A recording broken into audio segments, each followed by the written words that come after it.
Gumawa ko ngayon ng pansit Mickey, fresh pansit Mickey.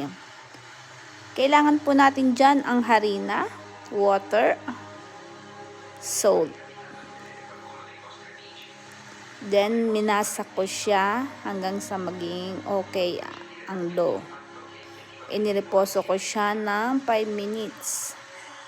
Pagkatapos, pinadaan ko siya dito sa machine at in-mold ko ng pansit. Then, sa kumukulong tubig, aking inilagay yung aking ginawang pansit. Pinakulaan ko siya ng kaunting segundo lang.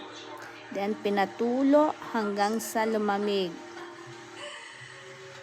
Pwede natin siyang gamitin sa gisado, lomi, at kung ano pang gusto nyong luto. Yung iba, naglalagay sila ng food color para madilaw. Yan,